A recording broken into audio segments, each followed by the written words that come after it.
Ok, ya que ya sabemos cómo se calculan los intervalos en los que se van a encontrar las raíces del polinomio, o sea, ya lo acotamos, podemos encontrar el número de raíces a través del método de Storm. O sea, ya no nada más el intervalo, sino cuántas raíces son y con mayor exactitud en dónde se encuentran.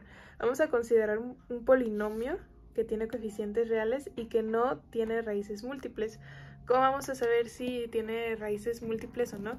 Bueno, pues entonces vamos a aplicarle su derivada, porque tienen que ver los dos, no estoy muy segura en qué, pero tienen que ver. Y si nosotros tenemos al final el 0, va a significar que eso tiene raíces múltiples y entonces no nos va a servir. Pero si es un número entero, entonces no tiene raíces múltiples y nos sirve. Este es el último resultado de todo el proceso que vamos a hacer, ¿ok? Bueno, para hacer este procedimiento, lo primero que tenemos que hacer es, bueno, tenemos que tener estas condiciones, ¿no? Y tenemos el lema. Este lema es importante porque básicamente nos dice que podemos tomar el primer término para determinar los números de raíces y que vamos a tomar menos infinito e infinito para ver el número de raíces. Y esto lo vamos a hacer con los signos. Pero antes de llegar a eso, tenemos aquí un ejemplo, ¿no? Nuestro polinomio. Vamos a tomar como ejemplo este que yo tengo aquí. Este polinomio, ¿de acuerdo? Lo primero que tenemos que hacer con este polinomio es construir el sistema de Storm. El sistema de Storm va a ser básicamente esto, lo igualamos a f0 y después lo vamos a derivar, ¿ok? Esto ya es la derivada y como te fijas es un múltiplo de un tercio, entonces este va a ser nuestro f1, ¿ok? Nuestro f2 va a ser... el f2 va a ser el residuo de la división, de la primera división, y la primera división va a ser este término, que es este de aquí, entre nuestro polinomio. O sea, hacemos nuestra división y nos queda este residuo, pero es importante que le cambiamos el signo a este residuo, ¿ok? Le cambiamos el signo y este es nuestro f2.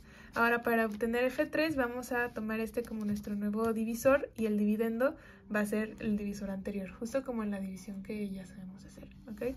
Entonces resolvemos la división y nos sale un número entero, pero el valor de f3 pues va a ser el signo contrario, siempre se cambia el signo contrario, entonces f3 es menos 5. Y si te fijas ya llegamos a un número entero, eso quiere decir que no tiene raíces múltiples. Si nos hubiera salido un residuo de 0 significa que tiene raíces múltiples y no nos sirve, ¿de acuerdo?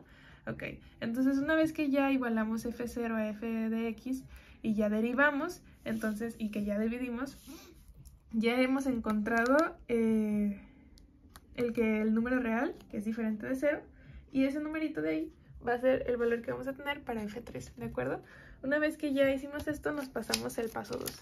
Y el paso 2 dice que debemos determinar el número de raíces reales. ¿Y cómo vamos a hacer esto? Bueno, pues vamos a hacer una tablita, uno con menos infinito, una fila y otra fila con infinito. Vamos a poner el valor de f0, f1, f2, f3 y w va a ser la cantidad de variación de signos que hay, que es una variación de signo. Si tienes más, si tienes menos, eso es una variación de signo. Si tienes menos, si tienes más, es una variación. Si tienes más y más, no. Y si tienes menos y menos, no es una variación, ¿ok? Bueno, ¿y cómo vamos a saber esto? Bueno, como te dije, en el lema nos dijeron que podíamos usar el primer término. Aquí tenemos f1, ahí tenemos f2, este es nuestro f1, el otro es nuestro f2 y el otro es nuestro f3. Ay, nuestro f3, ¿de acuerdo? Ok, entonces vamos a tomar nuestro valor de menos, porque es menos infinito, o sea, el valor de x desde cualquier número negativo, ¿ok? Entonces, para f1, x lo vamos a sustituir por un menos, y menos elevado al cuadrado es un más, pero entonces más... perdón, ese es para nuestro f1, pero f0 también es importante aquí. f0. Se me olvidó eso. Bueno, un signo negativo elevado a una potencia cúbica va a ser negativo. Un signo par va a ser positivo. Negativo a par es positivo. Y aquí pues se queda como negativo y este no va a cambiar, ¿de acuerdo? Este va a ser el mismo porque no tiene un valor de x del que dependa, ¿ok? Entonces, cuando tomamos el valor positivo, pues si te fijas este coeficiente va a seguir siendo positivo porque es más por más por más, este va a ser más por más, este va a ser más y este se va a quedar igual. Entonces tenemos más, más, más y menos. Entonces aquí tenemos dos variaciones porque es variación de aquí a acá y variación de aquí a acá de signos. Y acá tenemos una sola variación. Después restamos 2 menos 1. Porque así dice la fórmula. Entonces tenemos una raíz real, ¿de acuerdo? Y eso sí es posible. Es importante recalcar aquí que va a salir un número de raíces reales dependiendo de la potencia que tenga nuestro polinomio. Si te fijas, aquí es x3, aquí es x3, pero aquí no salió 1. ¿Eso qué quiere decir? Que va a tener dos raíces de números complejos. Y es importante que las raíces siempre salgan en número par si son de números complejos. Y si te fijas, 2, que es lo que sobra de las raíces, porque deberían ser 3, 2 van a ser las raíces de los números complejos y 2 es un número par, entonces eso es correcto, ¿ok? Y ya que tenemos eso, bueno, el tercer paso es determinar el intervalo de las raíces reales, ¿de acuerdo? El intervalo ya lo sabemos hacer, entonces vamos a tomar n0 para los valores de este de acá y n2 como ya lo sabemos hacer. Y ya que tenemos nuestro nuevo intervalo, que también es importante acotarlos, pero esta vez los vamos a acotar con un número real, o sea, porque si te fijas aquí es 2.7 y usualmente podríamos acotarlo con 2.8, pero eso no nos funciona, queremos acotarlo con un número real, ¿de acuerdo? Tiene que ser con un número real.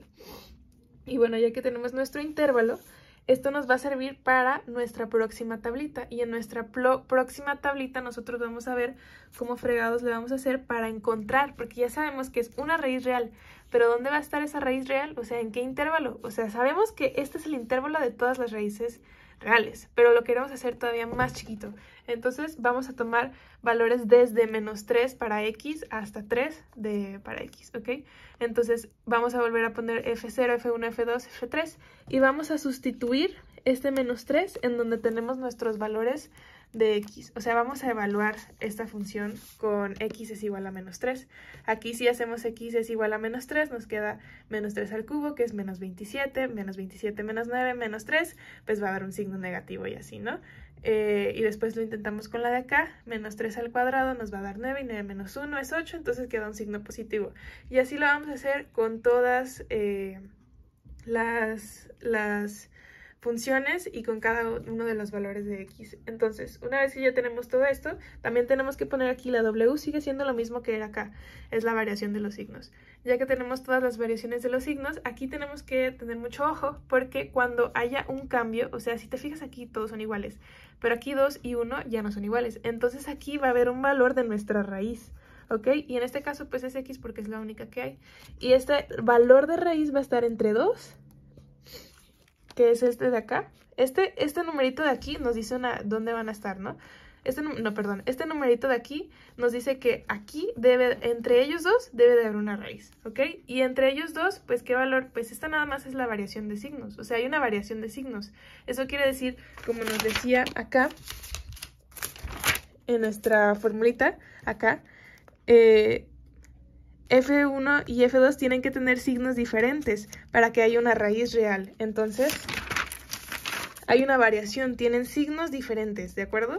Entonces, eso quiere decir que nuestra raíz real va a estar entre x es igual a 2 y x es igual a 3. Entonces, ya nada más escribimos el intervalo. Y si te fijas, pues es nada más, una raíz, que es como lo habíamos calculado acá. Y en otro ejemplo, en el que tenemos por acá, teníamos que eran 3 raíces, la que habíamos calculado, 3 raíces reales. Y nos salieron 3 variaciones distintas, o sea, de 3 a 2 y luego de 2 a 1 y luego de 1 a 0. Y esos van a ser los intervalos en donde va a estar una raíz y otra raíz, ¿de acuerdo? Muy bien, gracias.